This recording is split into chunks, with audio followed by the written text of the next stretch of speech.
నమస్తే welcome to our channel. Pawan Kalyan camp office గురించే ఎక్కడ చూసినా చర్చ జరుగుతుంది. అయితే నిజంగానే కడపలో పులివెందులలో ఆయన క్యాంప్ ఆఫీస్ పెట్టబోతున్నారా? ఈ పూర్తి వివరాలు కనుక్కుందాం. ప్రస్తుతం మనతో పాటు సీనియర్ జర్నలిస్ట్ కిరణ్ పోల్దాస్ గారు. నమస్తే సార్. నమస్తే అండి సార్, సో పవన్ కళ్యాణ్ గారు క్యాంప్ ఆఫీస్ కడపలో పెడతారు అని తెలియగానే వైసీపీ బ్యాచ్ అంతా కూడా మీడియా ముందరికి వచ్చి వాళ్ళకి ఇష్టం వచ్చినట్టుగా మాట్లాడుతూ ఉన్నారు. దీని గురించి ఏమంటారు సార్? నిజంగానే పెట్టబోతున్నారా? వీళ్ళని భయపెట్టడానికి ఇదంతా అవుతుందా? ఒకే ఒక్క రోజు కడపకి వెళ్ళినందుకు ఎంత వణికిపోతున్నారో చూడండి వీళ్ళంతా. ఒక్కరోజు, అది కూడా ఒక గవర్నమెంట్ అధికారి మీద దాడి జరిగితే ఆయన పరామర్శించడానికి వెళ్ళాడు పవన్ కళ్యాణ్ గారు. ఆ ఒక్క పర్యటనకే గింజుకుంటున్నారు. ఒక రకంగా అభద్రతలో పడిపోయారని చెప్పాలి. కడప అనేది జగన్మోహన్ రెడ్డి అడ్డా. మరి వాళ్ళ ప్లేస్ అయినప్పుడు ఎందుకు ఆ అడ్డాలోకి వెళ్ళి పవన్ కళ్యాణ్ గారు ఒక్కరోజు ఒక అధికారిని పరామర్శించి వచ్చినందుకే ఇన్ని ప్రేలాపనలు, ఇన్ని ప్రకటనలు, ఇన్ని కౌంటర్లు ఇచ్చే ప్రయత్నం చేస్తున్నారంటే వాళ్ళలో భయం మొదలైందిగా. ఓ సినిమాలో పవన్ కళ్యాణ్ గారు అంటారు, భయాన్ని రుచి చూపిస్తా, భయాన్ని పరిచయం చేస్తా అని ఒక విలన్తో ఒక మాట అంటాడు. ఆ రకంగా భయాన్ని పరిచయం చేశాడు. ఆ భయం తాలూకా ప్రకటనలే ఇవన్నీ అనుకోవాలి. ఆయన క్యాంప్ ఆఫీసు పెడతాడు అంటే క్యాంప్ ఆఫీస్ పెట్టాలని ఆయన అనలేదు. ఆయన ఏమన్నాడంటే, ఎక్కడికక్కడ నా క్యాంప్ ఆఫీసుని మూవ్ చేసుకుంటూ వెళ్తాను. అంటే ఒక చోట క్యాంప్ ఆఫీస్ అంటే నథింగ్ బట్ అధికారులు అందరూ ఉండడమే కదా. అంతమించి క్యాంప్ ఆఫీస్ అంటే ఏంటి? 4 గోడలు, ఒక రూములు, ఏసీలు, ఫర్నిచర్ కాదు కదా. కేవలం క్యాంప్ ఆఫీస్ అంటే అధికార యంత్రాంగాన్ని అక్కడ పెట్టడం. పవన్ కళ్యాణ్ గారు అన్న మాట ఏంటంటే, అధికార యంత్రాంగం, నేను ఎక్కడికి వెళ్తే అక్కడికి అధికార యంత్రాంగాన్ని తీసుకుపోతాను, అక్కడికక్కడ సమస్యలు పరిష్కరించేలాగా చర్యలు తీసుకుంటాను, అక్కడే నేను 3 రోజులు ఉంటే ఆ 3 రోజుల పాటు క్యాంప్ ఆఫీస్ కూడా అక్కడే పెడతాను అని చెప్పారు. తాత్కాలికంగా మూవ్ అవుతూ ఉంటాడు. ఆయనతో పాటు ఎక్కడికి వెళ్తే అక్కడ ఈ క్యాంప్ ఆఫీస్ మొత్తం కూడా మూవ్ అవుతూ ఉంటుంది. ఇది ఒక కొత్త ప్రక్రియ అని చెప్పాలి. గతంలో ఏ నాయకుడు అనుసరించని ప్రక్రియ అని చెప్పాలి. ఒకప్పుడు చంద్రబాబు నాయుడు గారు ప్రజల వద్దకే పాలన అని చెప్పేసి ఒక పెద్ద ఎత్తున ఒక ఇంపాక్ట్ క్రియేట్ చేశాడు.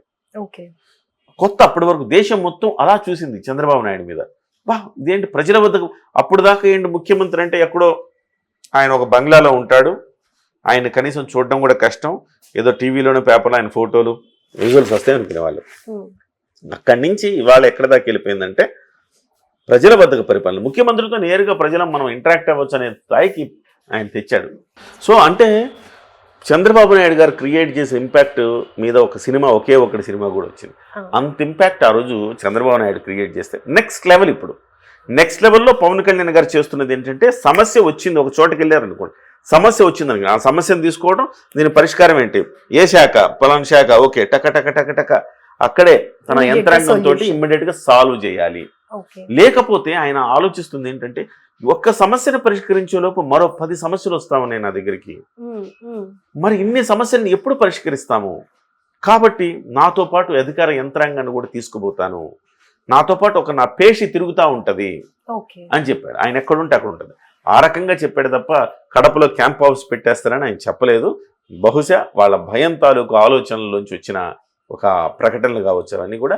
కాకపోతే ఇంకొకటి అంటున్నారు కదా, వివేకానంద రెడ్డి గారి ఇంట్లోనే క్యాంప్ హౌస్ పెడతారు, అన్ని ఇళ్లలో ఒక ఇల్లుని తీసుకొని క్యాంప్ ఆఫీస్ గా మార్చేస్తారని. ఒకవేళ నిజంగానే పవన్ కళ్యాణ్ గారే ఈ డెసిషన్ తీసుకుంటే, ఆయన కూతురు సునీత కూడా రెడీగా ఉంది ఇల్లు ఇవ్వటానికి అని అనేసి కూడా ఇలాంటి వార్తలు. నిజంగా పవన్ కళ్యాణ్ గారు ఆ డెసిషన్ తీసుకుంటే లిటరల్లీ జగన్మోహన్ రెడ్డి జీరో అవుతాడు. పులివెందులలో కూడా ఈసారి పోటీ చేసే పరిస్థితి అతనికి ఉండదు. ఎందుకంటే ఇవాళకే ఇప్పటికే చాలా మంది ఆయన పరిపాలన పట్ల, ఆయన తీరు పట్ల నాయకుల దగ్గర నుంచి సాధారణ ప్రజల వరకు చాలా ఫ్రస్ట్రేటెడ్గా ఉన్నారు. ఈ సమయంలో నిజంగా పవన్ కళ్యాణ్ గారు అక్కడ బాగా వేశాడు అనుకోండి, ఇక స్మాష్.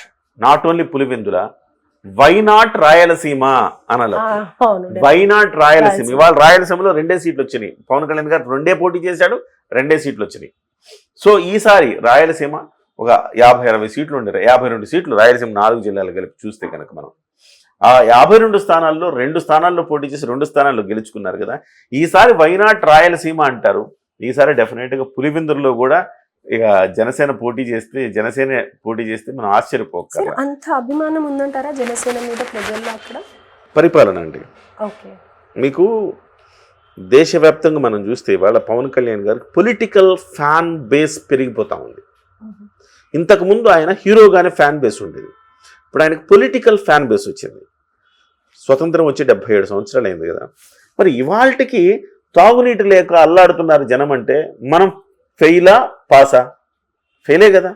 మరి పవన్ కళ్యాణ్ వచ్చి జలజీవన మిషన్ ద్వారా అవన్నీ చేస్తున్నారంటే ప్రభుత్వాలు ఏమైనా ఉండండి, నాయకులు ఎవరైనా ఉండండి, గతంలో ఎందుకు జరగలేదు? పులివెందుల ఈ కోర్ ఇదంతా కూడా వాళ్ళు రాయలసీమ సైడు ఎస్పెషల్లీ పులివెందులలో అక్కడ వైఎస్ఆర్సీపీ ఎవరు రాజశేఖర్ రెడ్డి, జగన్ వీళ్ళ మీదనే వాళ్ళకి ఎక్కువ ఉంటుంది కదా సార్. ఎంత ఓడిపోనియండి, ఎలా ఉండనియండి పరిపాలన, ఎందుకుంటది డైవర్ట్ అయ్యే ఛాన్సెస్ ఉంటాయి అంటారు. డైవర్ట్ అవుతారు, అయ్యేలాగా చేయాలి. ఇప్పుడు పవన్ కళ్యాణ్ గారికి ఇంతకుముందు అన్ని వర్గాల్లో ఆయనకి ఆ యాక్సెప్టెన్సీ లేదు.